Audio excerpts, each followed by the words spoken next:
안녕하세요, 황영빈입니다. 지난번 영상에서 BMI가 시험관 성공률을 좌우하는 핵심 변수가 될 수 있다고 말씀드렸는데요. 비만의 원인은 대사 자체가 변해 있거나 스트레스나 우울, 불안 같은 정신적인 요소가 선행하는 경우가 많아서 정신력만으로는 이걸 해결할 수 있는 게 굉장히 어렵기는 해요. 특히나 고령이나 난소기능 저하가 동반된 분들 같은 경우에는 시간도 부족해서 저는 개인적으로 위고비나 마운자로 같은 비만 약물들을 사용하는 것을 추천을 드립니다. 위고비나 마운자로를 시험관 하시는 분들이 사용해도 괜찮은지에 대한 근거 자료를 찾는 과정에서 알게 된 게 어쩌면 오히려 체중 감량 그 이외에도 긍정적인 영향들이 꽤 있을 수 있더라고요.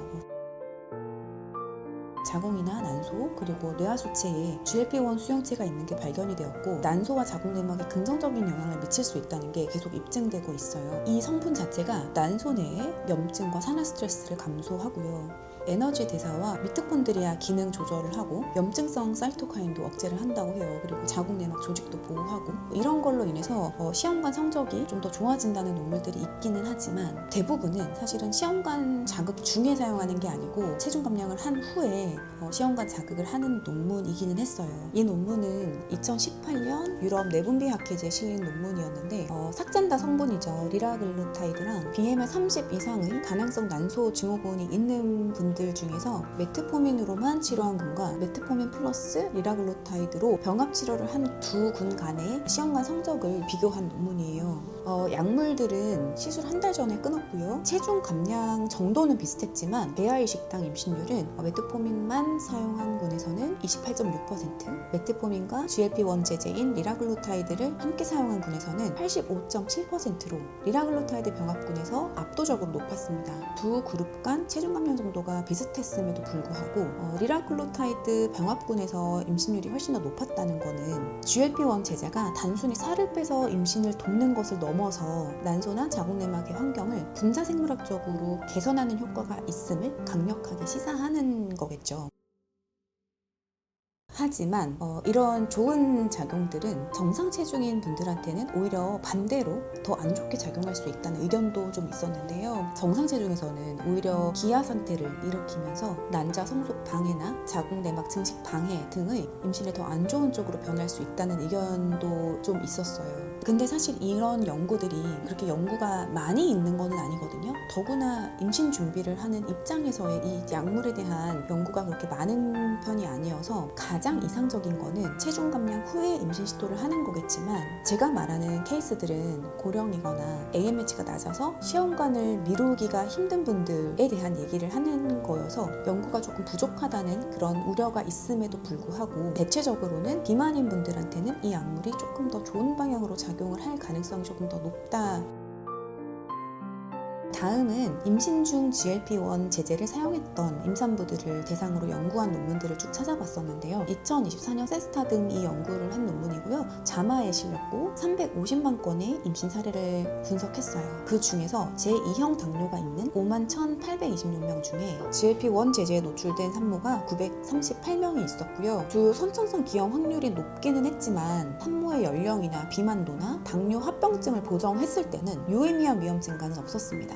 두 번째로 스칸디나비아 다국적 코호트 연구예요. 2009년에서부터 2022년도까지 걸쳐서 연구를 진행을 했고요. 세마글루타이드와 리라글루타이드, 삭센다와 위고비 성분이죠. 이 성분에 노출된 임산부를 관찰을 했어요. 노출된 임산부는 168명이었고 대부분 임신 4, 5주차쯤에 끊었고 일부는 임신 전기간 사용한 임산부도 있다고 합니다. GLP-1 노출군에서 일반 인구 대비 기형은 많았기는 하지만 약물보다는 모체의 기저질환 때문인 걸로 밝혀졌어요. 그래서 결론은 기형 발생은 GLP-1 노출군과 비노출군 간의 유의미한 차이는 없다가 결론입니다. 세 번째 논문은 덴마크 중앙지역 코호트 연구인데요. 위고비 성분인 세마글루타이드로 연구를 한 거예요. 2025년도 업데이트됐고 여기서도 GLP-1 노출군에서 주요 기형 발생이 증가하지 않았습니다. 조산이나 거대아, 신생아 저혈당증 그리고 황달 위험은 조금 더 높기는 했지만 이런 위험은 인슐린에 노출된 임신과 유사했어요. 분석 대상은 32건으로 임신 사례가 적었던 게 게 이 논문의 한계이기는 한데요. 이 중에서 14명은 임신기간 내내 약물을 사용했다고 합니다. 네 번째로 호주에서 2025년 발표된 증례 시리즈인데요. 13명의 세마글루타이드 임신 1분기 노출 증례들을 본 건데요. 13명 중에 12명은 이형 당뇨가 있어서 치료 목적으로 사용을 한 거고요. 한 명이 순수 체중 감량 목적으로 사용을 했다고 합니다. 한 명만 심각한 심장기형이 보고가 됐는데요. 이 산모는 워낙 임신 1분기 때 당화 혈색소가 12.5%였다고 해요. 그리고 흡연도 하는 분이었고 고혈압도 동반된 기저질환이 좀 심했던 분인 거죠. 순수 체중 감량 목적으로 약물을 사용했던 산모는 만삭에 3.9kg 아이를 건강하게 출산했다고 합니다. 상대적으로 마운자로가 더 최근에 나온 약물이기 때문에 마운자로에 관련된 임상 연구는 굉장히 한계가 있더라고요. 아직까지는 위고비가 훨씬 더 데이터가 많기는 하고요. 마운자로 임상 데이터를 찾아본 바에 의해서는 6명을 평가한 논문이 있기는 했었는데요. 표본이 너무 적기는 하죠. 그래도 그 중에서 한 명은 정상 출산, 한 명은 자연유산, 한 명은 자궁내 임신, 한 명은 선택 중절을 했고 2명은 결과암 이상이라고는 하는데요. 어쨌든 표본이 너무 적어서 통계적 결론을 내기는 힘들겠지만 보고된 결과는 일반 인구 및 비만 당뇨 환자군에서 발생할 수 있는 범위 내에 있다고 합니다.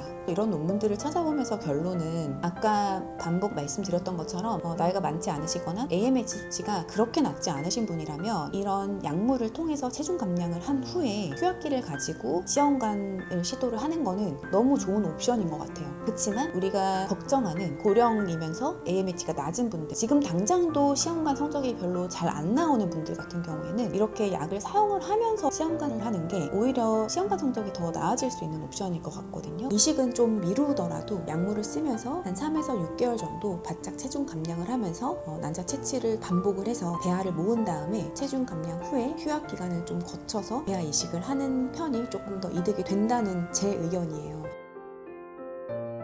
휴학기 같은 경우는 위고비가 마운자로보다 조금 더 길어요. 방광기가 조금 더 길기 때문에 정말 보수적으로 위고비는 2개월, 그리고 마운자로는 최소 1개월에서 1개월 반 정도를 보거든요.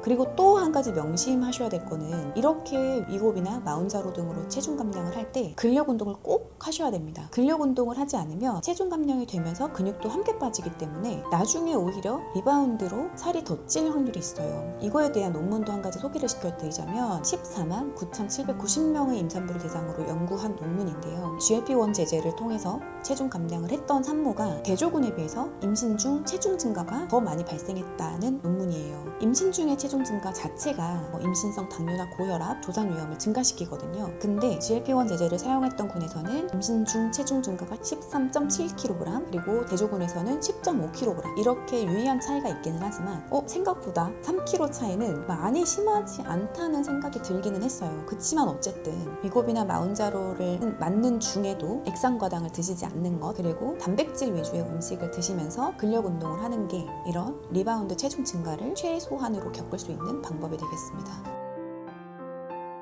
또 이런 약물들의 특징이 위배출 시간이 굉장히 늘어나게 되는 거거든요. 그래서 저는 이 약물을 쓰면서 듀파스톤 같은 먹는 호르몬제는 IVF 프로토콜로 쓰진 않아요. 그리고 채취할 때 금식 시간을 정말 타이트하게 지킬 필요가 있습니다. 우리 보통 금식을 전날 12시부터 금식을 하고 물도 드시지 말라고 하고 아침도 안 드시고 오잖아요. 이런 약물을 사용하는 경우는 전날 저녁부터 금식을 하시고 하루 이틀 정도는 그냥 유동식을 먹는 거를 추천드려요. 제가 이런 영상을 올리는 거는 시험관 하면서 위고비 마운자로를 마음 편히 써도 된다 이런 취지가 아니라 정말 체중이 시험관에서 방해가 되고 있고 그리고 체중 감량할 시간이 충분하지 않은 분들에게 좋은 옵션이 될 수 있다는 그런 취지거든요. 그래서 만약에 그런 분들이 있다면 너무 걱정하지 않고 쓰셔도 괜찮을 것 같아요. 시청해주셔서 감사합니다.